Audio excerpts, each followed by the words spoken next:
Сәлеметсіздер ме, құрметті тыңдармандар. Есімім Алмат, мен дәрігер-терапевтпін. Бүгінгі талқылайтын тақырыбымыз ОРВИ жайлы болады. Егер сізде ОРВИ симптомы болатын болса, дәл осы видеоның соңына дейін көруге кеңес беремін.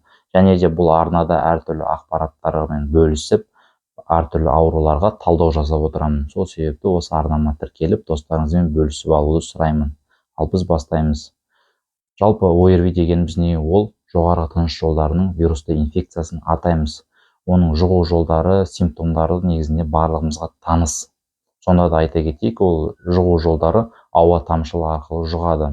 Яғни инкубационный период 2-3 күн. Яғни сізде вирусты инфекциямен ауырып жүрген науқаспен контакт болғаннан кейін 2-3 күннен кейін ақ сізде вирусты инфекцияның белгілері пайда бола бастайды. Ол контакт болды, менде жұқтырдым деген әңгіме жоқ негізінде.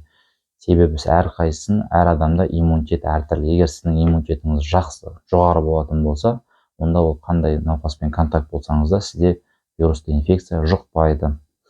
Енді клиникалық белгілеріне келетін болсақ, ең бірінші қалай басталады? Адамда әлсіздік болады, жөтел, құрғақ жөтел, тамағымыздың кебуі, тамақтың ауыруы, жұтынған кезде ауырғаны,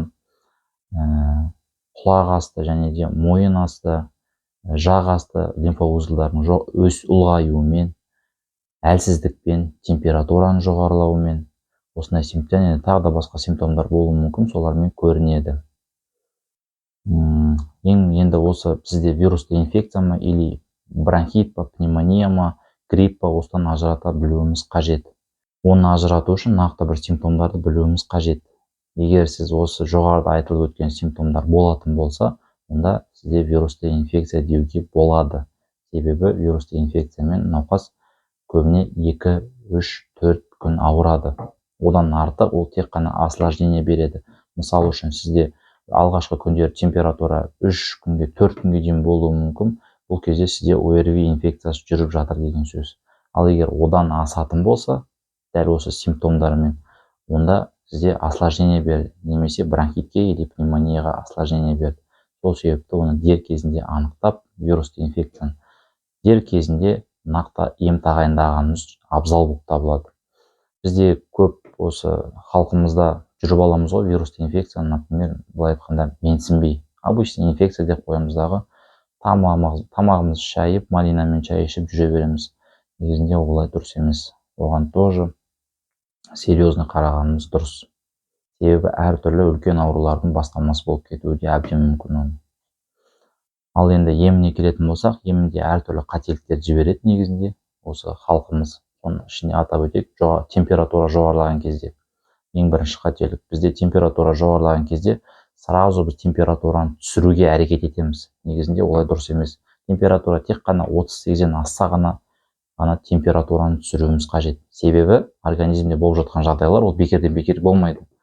Адам организм температурасы не үшін жоғарылатады? Себебі осы мұрын қуысына инфекция түсті дейік. Сол инфекцияның жан-жаққа жайылып, өкпеге немесе арғы басқа жақтарға таралып кетпеу үшін адам өзінің автоматты түрде температурасын жоғарылатады. Осы температура жоғарылаған жағдайда ағзаға түскен инфекцияның таралуына кедергі болады.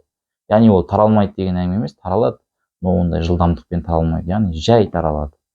Сол себепті ол бекерден бекер емес. Сонымен қоса адам организмде Т-киллер деген болады, яғни осы инфекцияның көзін жоюға арналған адам өзінің жасушалары. Осы жасушалардың санын көбейтеді. Бұл осындай плюс жағдайлары бар. Сол себепті де, құрметті оқырмандар, сізде температура жоғары болса, 38-ден асқанша негізі тиіспеген жөн. Тек қана су ішіп, обильный питье ішіп жүресіз болды. Екінші қателік жайт, ол сразу сізде ОРВИ деп диагноз қойылды и антибиотик ішуге қарай жүгіреміз. Негізінде ол дұрыс емес. Антибиотик қандай вирустар, қандай ағзаларға әсер етеді десеңіз, ол тек қана бактерияларға әсер етеді. Сіз қандай күшті антибиотик ішсеңіз де, ол вирусқа, кандидаға, саңырауқұлаққа әсер етпейді. Ол тек қана адамның иммунитетін түсірумен ғана әлек боласыз. Сол себепті ОРВИ кезінде мүлдем ішуге дұрыс қажет емес. Бұл тағы да бір қателіктері. Тағы да бір қателік, көп жағдайда осы кішкентай балаларда кездеседі. Кейбір балалар, ата-аналар баласын өте таза жерде ұстағанға тырысады. Ол енді, конечно, жақсы әрине, бірақ ол баланың иммунитеті әлсіз болуына алып келеді. Себебі бала неғұрлым осындай лас жерлерде, шаң тозаң жерлерде жүрген сайын баланың иммунитеті жоғары болады. Себебі ол жерде әртүрлі микроорганизмдермен балада контакт болады. Соның салдарынан балада иммунитет жоғары болады. Мысалы, осы Алматы қаласында көреміз ғой өзіміз, бомж деп қояйық, например, сол кісілер ауырмайды дейік.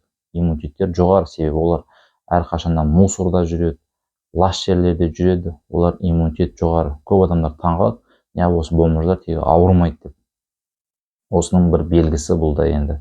Енді бұл енді барлығымызға лас жерде жүрсін деген шақырту емес, осы мысал ретінде айтып кеткенім. Негізінде осы неден бастаймыз?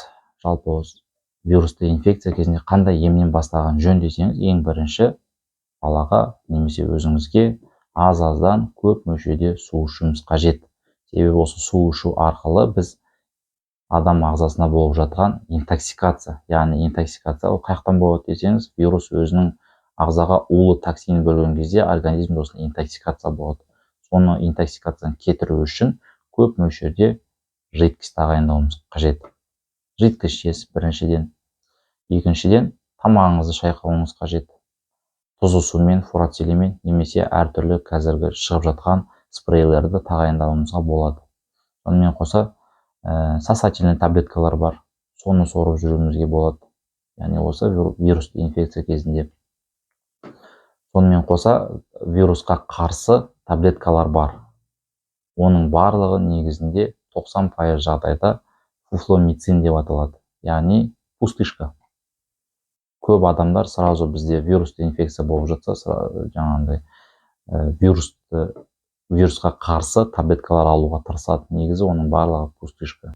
Себебі вирусқа ешқандай арнайы 100% нәтиже көрсетілетін таблеткалар әлі шыққан жоқ. Тек қана вирусқа қарсы өзінің нәтижесін көрсеткен бірақ препарат бар, ол асилтавимир деген препарат.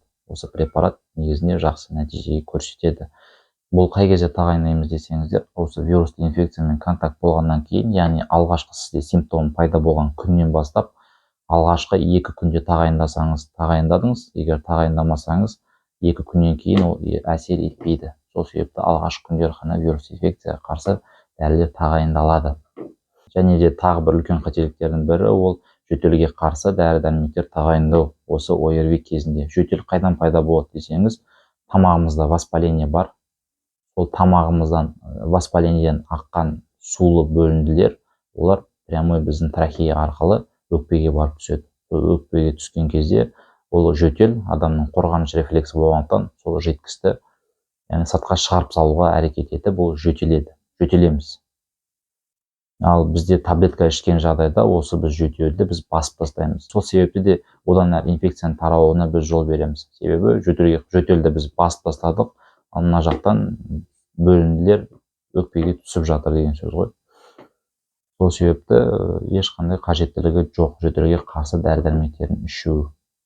Бұл ОРВИ кезінің емінде симптоматический лечение, яғни қандай симптом көрдіңіз сіз өзіңіз организмде, сол симптомды жоюға бағытталған лечение болады. Мысалы үшін мұрныңыздан су ақса, тұзды сумен шайқайсыз, мұрныңыз бітелсе, тамыр кеңейтетін дәрілер тамызасыз, тамағыңыз ауырса, спрейлер шашасыз деген сияқты осындай симптоматический лечение болады. Басқа ешқандай лечение қажеттілігі жоқ. Жалпы вирусты инфекциямен негізінде ұзақ ауырмайды. Максимум 1 аптаға дейін ауырады. Одан артық ол тек қана осложнение болып саналады. Алғашқы, осы айтып өткенде 2-4 күнге дейін температура болады. Одан ары қарай болатын болса, ол уже осложнение болды деген сөз.